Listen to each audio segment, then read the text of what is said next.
How to deal with negative family members in your real estate investing journey. That's today's show. Let's get to it. Hey everyone, I'm Clayton Morris. I'm the founder of Morris Invest, and this is the Investing in Real Estate show. I'm Clayton Morris, and she is... Natali Morris. Very good. Thank you. I got it right. I know you've been practicing all morning. I'm so excited that you got it right. How are you? Sometimes I remembered I used to say my maiden name all the time. That doesn't happen, but sometimes it still does. I'm like, Natali Delconte. That's not me anymore. No, long so gone I is do that know my name. Sad, lonely girl. Oh, hush. So today we're going to talk about negative family members when it comes to real estate investing. And we get this email a lot. Most recently from a listener who said, I'm trying to convince my other members of my family. How do you guys deal with it? I hear about it when we gather up at different family gatherings, and people say, oh, you can't do that. That's going to be bad, and all of these things. And I know better, but how do I get everyone else on board, right? Right. I think the gist of her email was even just mentioning in passing that she was investing in real estate. And I can't find it off the top of my head, and I don't want to click too much around while we're podcasting because that's very distracting. Right. Pounding away tells on the me desk to stop doing that. Typing. Right. No, you have my full attention, and I am not going to search up emails Wow. or do any banking. I'm really or lucky. Anything like that. Look, you know what I should do is I should podcast with both hands in the air. Yes, you should. Well, can we tie them? I'm going to get some cords and tie them like to when we take our kids into a public bathroom, I'm always like, hands on your heads, guys. Put your hands right here. Anyway, what was I saying? Oh, I think her name was Meredith, but that it started with an M. And she said in just passively mentioning her real estate investments to her family members, she got a lot of crap for it. There's just people hear that and all of a sudden they just want to crap on you for no reason. Like, it's not their money. It's even people who wouldn't otherwise inherit your money just need to sort of, why do you think people do that? They just sort of throw out their opinion like, that's not going to work. Little quips, little nasty little quips that land on you like bee stings. Well, maybe for some people it is slightly educated where they've had some experience and they've maybe gotten burned, in the past. Who knows? That could be probably, I would say that's probably 1% of those people. I would say the 99% is ignorance. Let's be honest. I think it's ignorance. When they hear, maybe they were familiar with the real estate crash a few years ago, right? 2008, 2009. And so they heard that a lot of people lost their shirts in the real estate world. Well, that has nothing to do really with what we do. And so there's a lot of ignorance, I think, that exists out there. And it's always easier to side and to shut down conversation on when you can come down and say something like that, that loud and obnoxious. I mean, and right. Look, I love like paranormal stuff, right? Like I love UFO stuff. So if you want to have an intelligent conversation about like high levels of the members of the military that have like actually witnessed this stuff, right? And actually have on their deathbed confessed to their family and books have been written about it. Look it up, right? Right. Someone can just shut down conversation by just saying, wait a minute, you believe in aliens? Yeah. What planet, and it just like, okay, I'm not going to talk to you. You're ignorant. I don't feel like having that conversation, and it's the same thing with real estate investing or same thing with anything that you're passionate about. If someone wants to just shut it down, it comes out of ignorance. The older I get, the more I realize you just should not make opinions about what other people do, period. Like someone could tell me, oh, my husband's playing the stock market. And I could say, ooh, that sounds risky and scary and terrible. Like, what does my opinion have any bearing at all? Like, yes, it does kind of sound that way to me, but I don't spend my time doing research. I don't know what money they have to work with. I don't know what they have to fall back on. I don't know anything about other people's circumstance, period. So maybe, first rule of thumb, if people are naysaying you, you should tell them you don't know all the details. So maybe your uneducated opinion can be screamed in the confines of your car. Right. So alone. So why don't we, for the purposes of this podcast today, let's make up a relative that we find annoying. We'll just make up a name. No one in our family. Oh, okay. I was about. What about Janet? Does Janet like Aunt Janet? No, I actually have an Aunt Janet, so let's steer away from that. What about Uncle Bob? I do have an Uncle Bob. Really? Try again. Yeah. Then you pick one. My God, I don't have any relatives. So. Okay. Let's do Cousin Shirley. I was married to a Cousin Shirley one time. lived in, yeah. Anyway, okay. So cousin Shirley. Yeah. Shirley, she's the crazy cousin. You know, she watches a lot of HGTV and different shows. So she's highly educated in real estate investing. She knows stuff, right? Right. She watches Flip or Flop Yeah. on the Home Garden Network or whatever. So she knows a lot of stuff. So for the purposes of this podcast, cousin Shirley is going to be the annoying one. So let's dive into it. So how do we, if you're embarking on a real estate investing journey, you probably don't have all of the answers. So when you're having these conversations with individuals, you're kind of talking out loud, and you're kind of almost you're trying to edify yourself, right? So you're talking out loud because you want some affirmation from family that what you're doing is correct. Or just because you're trying to share what you're excited about. Right. So, you're at dinner with your family, it's Thanksgiving, and cousin Shirley is there, and she's like, "Hey, what are you guys doing these days? What are you guys doing?" "Well, we're buying a rental property. We're buying it in the Midwest." And what? You're getting involved in real estate investing? You're going to lose your shirt. You don't know what you're doing. So Aunt Shirley puts down the Jell-O mold, and she says, "Oh, so-and-so did that, and now they had to move back in with their parents because they lost the farm on this speculative investment." Or it always starts, though, with a terrible tenant story. "Oh, I know, Right. I know somebody who had the tenants were horrible. They'd call them at all hours of the night." And that is usually the crux of the argument, that it comes down to bad tenants that trash the property. I've heard that story a ton from people who are trying to talk to relatives about real estate investing, and they get that argument thrown back at them all the time about terrible tenants. So if you're going to combat that negative Nelly, talking about tenants and why it's so valuable to have a great property management team in place that vets tenants and doesn't put crappy tenants in properties. These tenants actually tend to be just like you and me, hardworking Americans who have a job, have a family, go to work every day, and come home to the house that you provide them. Absolutely right. And, because I'm from the Bay Area, also a lot of negativity comes from speculative investments as well. Like, oh, you're banking on that house to appreciate. Market's going to crash soon. That's going to be a bad thing too. These are all anecdotal objections, not really someone who's like, well, I know this market well, and I also have turnkey properties, and I know that this is my experience, right? I mean, everyone wants to share experiences, and that's fine, but a lot of times there's just like an objection for because there's some hearsay. And I think I've said this on the podcast several times. One of my biggest pet peeve is when people make assumptions about other people's finances, either up or down. When you say they can't afford that, or what really triggers me even more is when people say they can afford it, especially as we've done well later in our marriage. People think like, oh, they have these rental properties. He's got a great broadcast job. They can afford this. And I find that to be the height of rudeness. I hate when other people make assumptions about other people's finance, because you don't know what we've committed to, what other kinds of debts we might have, what our medical situation is with our children. Like, you just don't know. So when people say that, now, because it bothers me so much, I just sort of don't even. I think Clayton and I have two different approaches to this, because I'm kind of like, well, you're making an opinion that you know nothing about, and I ignore it, and I don't try and change that person. Whereas Clayton will be like, oh, I'm going to give you every detail, and now I'm going to prove you wrong. But that's Clayton's forte. You come at him with some kind of political anecdote or an objection about, technology or now real estate, and boy, are you going to get a mouthful. Right, because unless it's educated, unless it's someone who tells me that, oh, okay, so Clayton and Natali, you guys are investing in, this particular town in Michigan, or this particular town in Indiana, or this particular town in Florida.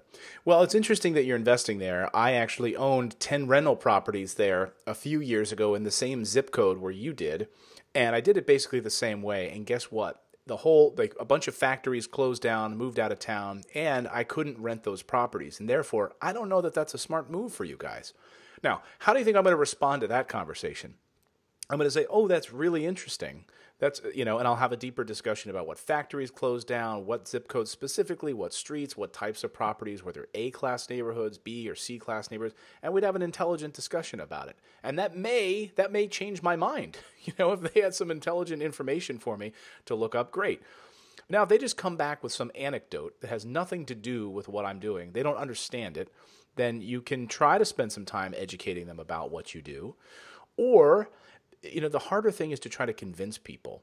Like I tell our team, like, we don't ever sell rental properties to people.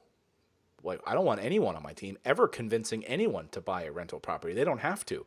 The people that book calls with us understand it, mostly understand the value of owning real estate, and we're just there to listen. Like, we're not, trying to foist anything on anyone and trying to change people's minds. Anytime anyone ever says to me, Clayton, I need you to convince my wife. Can I get her on the phone? I need you to convince my wife. I say, I don't do that. No, you need to convince your own wife. Right. That's not my job. And then they'll say, You're like, I already did that. Well, they'll say things like, well, my wife is really risk averse. My wife, and so that's why she's scared of real estate. And I have to say to them, does she know what, like, to me, risk averse is real estate investing. It's like the least risky investment you can make if you do it correctly. To me, having money in the stock market and doing those types of investments is far riskier than doing what we do. So that's not my job to convince anyone. You can lead a horse to water, but you cannot get them to drink. You cannot force somebody's head into the water of passive income. It just won't happen. Right. But I mean, there's always going to be some kind of objection where people feel like you're doing some kind of thing that you're not, no matter what, no matter what you're doing. Like, you and I, as broadcast reporters, people might think we cover murders, or, like, people just have assumptions about every type of career or every type of endeavor. And you just have to realize that people are just putting up their objections that they've seen in the movies. Right. Because our real life is not up close and personal. That's not what we do. The movie Up Close and Personal. Right. Right. So it's just someone's derision of, like, the reputation of what you're doing. And so I think, again, you have two options. You're either kind of like, well, that's what you know, or you could have a sort of sincere desire to help this person start some passive income investing. And then, we've got this education piece. That's why we do this podcast. Also because Clayton makes me.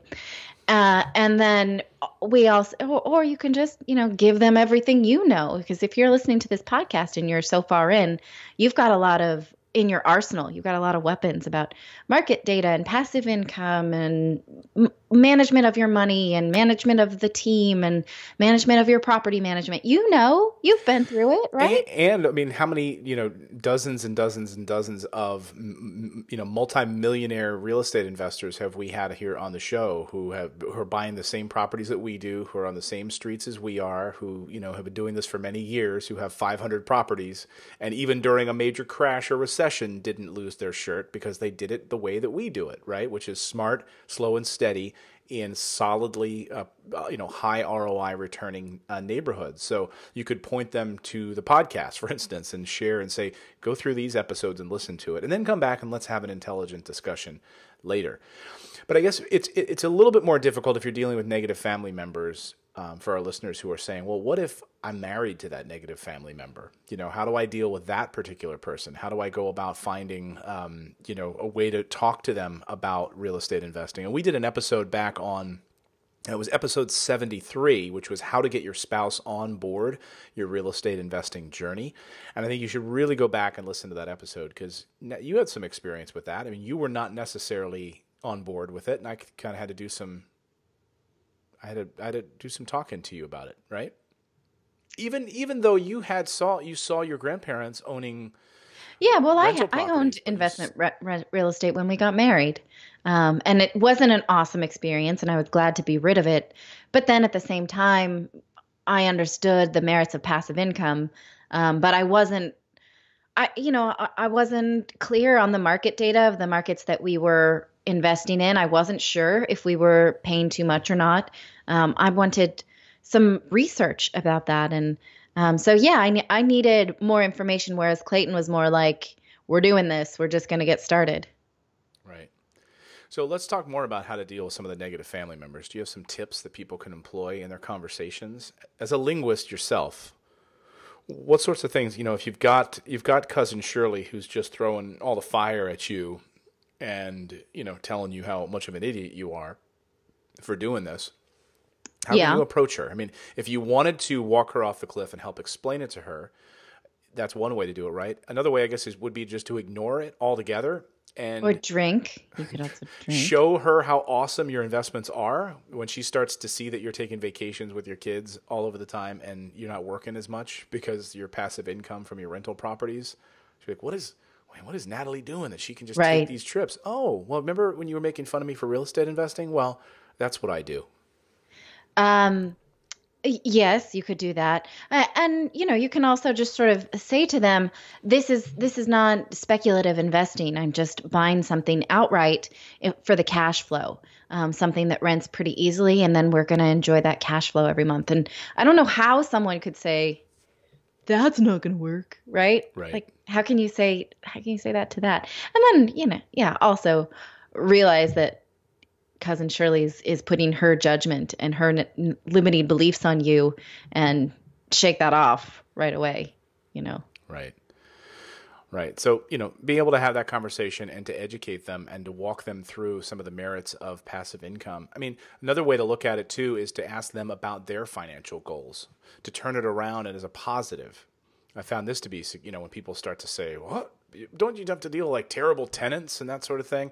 I like to turn it around on like coworkers, for instance, who will say, oh, you terrible tenants, and how can you want to do that and be a landlord? And then I would simply turn that around and ask them, how does your retirement look? How is your 401k? Is that really the thing that you're going to use as part of your arsenal for retirement? That the average 401k in this country at retirement, according to Time Magazine recently, is $90,000. And even that's high. So when you retire at 60 years old or 59 and a half years old, how are you going to live on that for the rest of your life? You're going to pull out, $10,000 a year to live on that, plus your Social Security? Like that's your retirement plan? And that's what most Americans do. That's most Americans' retirement plan. And so when you start to put it in those terms, like, are you planning to die early in order to make sure you don't run out of money? Right. And if cousin Shirley has a 401k or something like that where their retirement money is, you wonder how much negativity do they have about that investment? Like, oh, you think I should be more in charge of my investments? Well, how in charge are you of your Roth IRA? Or how much effort do you put in your 401k if that's your plan? Just wondering. Just want to know. When you're in the question I love to ask people who make the claim about stocks versus real estate, and they say, that they, I want to go out, I want to see my rental properties, I want to kind of, I want to touch them, I want them to be in my own backyard so I can drive by them on the weekend and wave to them. Like, why? So when you own stocks, do you feel, and you own, stock in Coca-Cola and Ford and Pepsi or whatever? Do you fly into their headquarters and drive by their headquarters and just kind of knock on the window and look in the board meetings and see if anyone's having a board meeting that day? Are you driving by Ford's headquarters and knocking on their door just to make sure that they're working? Hey, Ford, I got some money in this company. I own 10 shares. So you guys making cars here? I just want to make sure you're doing what you said you're doing. Most people don't do that. I mean, most people aren't doing that. They have a 401k plan, and most people don't even know what hidden fees are in their plans to begin with, and they don't even know what stocks they're invested in. Right. My dad and I used to have this silly joke because we had stock in PepsiCo, which owns Frito-Lay and Taco Bell and Pizza Hut, I think. And so we would drive by these stores and be like, we own the door handle on that. Or a Frito-Lay truck would drive by and we'd be like, we own the paint on the dot of the I, or, like you own this like little tiny, tiny piece of the company. Right. Yeah, if you broke it down, you own not even that amount, unless you're like Warren Buffett and you can buy, $10 billion of Apple. But even that's a drop in the bucket to where, that didn't even hardly move the needle for Apple at all because, largest company in the world. So, yeah, again, turning it around and talking to them about their own retirement and starting to be inquisitive. I found this to be a really effective form of linguistic battle defense, because when people want to start throwing things at you, you simply ask them questions. when you start asking them questions, it starts to open up doors. It starts to shed light in dark corners for people that they may not want to answer. And also at the end of the day, people like talking about themselves. So when you can get people to start answering questions and you're really inquisitive about their retirement, how much money they have saved up, and what will it look like when they're 70 years old, and where do you plan on traveling and vacationing and taking cruises and all of that sort of stuff, or are you planning on just living off of $10,000 a year from that 401k, which is paltry returns? People are like, I do not want to go to your family gatherings if this is what you talk about. No, our family gatherings are fun because our families will come up to us, like your mom, my mom, will say, well, I want to pick your brain about real estate. I want to pick your brain. So we never even bring it up. Like, we only bring it up because they overhear us talking about like what property we're buying next. Like, yeah. honey, did we transfer that money over? We're buying 123 Main Street this week. And I'm like, what? I'm like, yeah, I didn't tell you we're buying that new one in Michigan or whatever. We're buying that new one in Florida, and here you go. So we got to move it over. And our parents like look at each other like, how do you guys take action like that? How do you guys move so quickly to make that happen? It's like, well. And I say, Clayton's crazy. Yeah. That's why.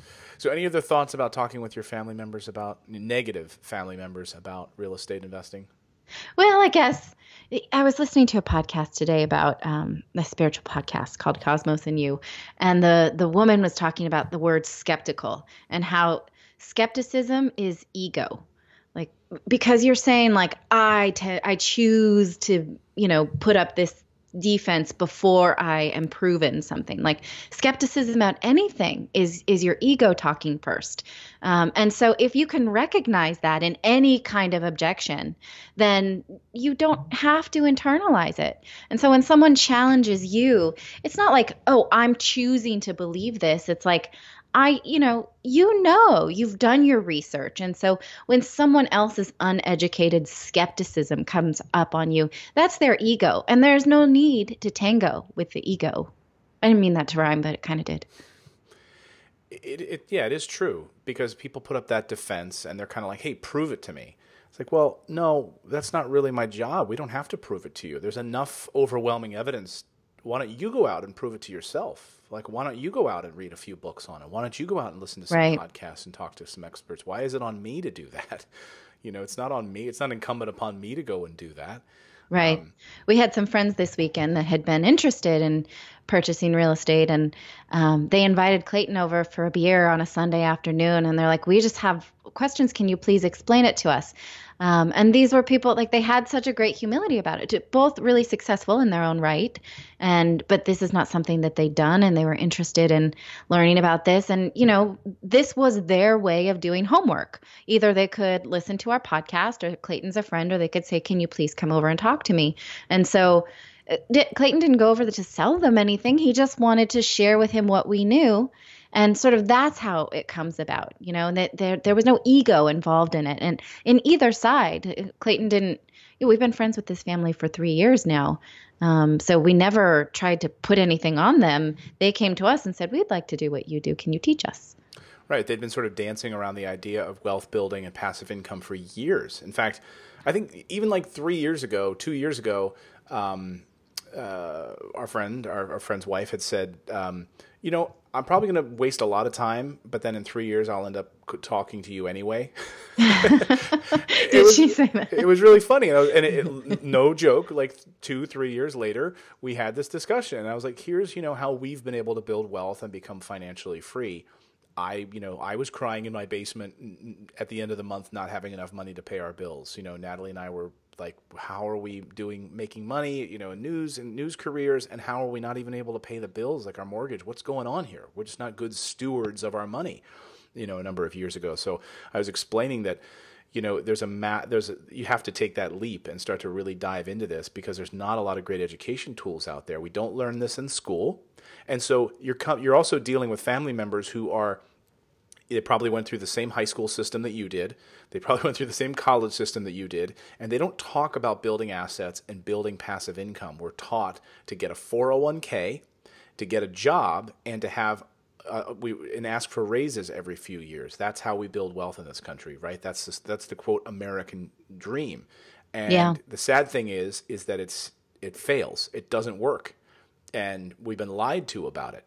And so it's time for people to get some backbone and start to really educate themselves about truly building wealth in this country instead of being spoon-fed this crap, which I'm so sick of, that we hear about. And we see it in the mainstream media. We see it on the front pages of the Wall Street Journal, and it really is getting me more and more angry day in and day out the more I think about this. Oh, you should have seen Clayton respond to that Mambo number 5 commercial where he talks about passive income through stock annuities. Oh, yeah, that New York Life annuity, whatever. Yeah. Was it Mambo number 5? What's his name? Right. That guy that 1, 2, 3, 4, 5. A little bit of Natali at my side. Right, a little bit of Clayton on my podcast. What was that guy's name? I don't know. No idea. But anyway, he lays there in the sun, like in Mexico, with a sombrero on or a little fedora, and he's just like eating grapes on a stick or olives on his martini or something. Right. And he's talking about, he's like, there's 2 ways to make passive income, or there's 2 ways to build wealth, right? Or something, or build passive income. One is to write a great hit like I did, Mambo number 5. Mm-hmm. And the only other way, he says, the only other way is to get an annuity with New York Life. Right. That's passive income. That's it. Yeah. And by the way, this is the kind of crap we're being spoon-fed. Yeah, do you know how much New York Life? Do you know how much New York because Life? They're going to make a lot of money off of you. They're making a lot of money an annuity off of like you. that, right? Exactly, and they're spending millions to run these commercials. So they make a ton of money, and they're spending a boatload of money to try to sell you on buying their crappy product. Maybe it's a decent product. I don't know. It's certainly not the true way to build wealth. I'm telling you that right now. Right. Okay. We've gone off topic. So maybe this helps you sort of emotionally handle these objections from your family members. Obviously this is not it's not going to put an end to it. And most of the time, if someone's giving you an objection, it's their own limiting belief and their own belief in their inability to create wealth for themselves that puts up an objection. Because otherwise, like I said, if they're not standing to inherit that money, why do they care what you do? Right. So, really try and figure out the spirit with which the objection is delivered. And again, if it's a skepticism with ego, just, don't do much with that. But if you think you can help educate someone, which is the purpose with which we do this podcast, then maybe either throw them over to us to enjoy our lovely podcast, or, try and explain what you've learned through the process. So hopefully that helps. We appreciate your attention. I will say, there's one way you can even give them the free cheat sheet too. So tell them to download the Freedom Cheat Sheet. And once they actually sit down and go through that, just go to morrisinvest.com/freedom. Tell them to download this free. It's 3 pages. They start sitting down looking at their monthly expenses and realizing that can be totally ameliorated by rental and passive income. They may start thinking differently about real estate and passive income once they go through that cheat sheet. Mm-hmm. It might change a few lives. Indeed. So there you go. Thanks so much for watching the show. We appreciate it as always. Please feel free to give us feedback. We love the feedback on the show. So you can leave us reviews in the iTunes store. We would love that. If you're watching or listening, you can leave us. And I think Natali says, right, you only accept 5-star reviews. Is that right? That's the only review that you'll accept, right? That's right. Otherwise, I'm going to come and punch you straight in the face. You talking to me? No, I'm talking to whoever leaves me less than 5 stars. Yeah, please. You heard it from her. It's not even me. Like I'm fine with any stars you want, but she'll smack you in the face. So please leave 5-star reviews only. And thank you for subscribing to the podcast. We really appreciate it. Now go out there, everyone. Take action. Become a real estate investor. And we'll see you back here next time on another episode of the Investing in Real Estate Show. Bye, everyone. Bye.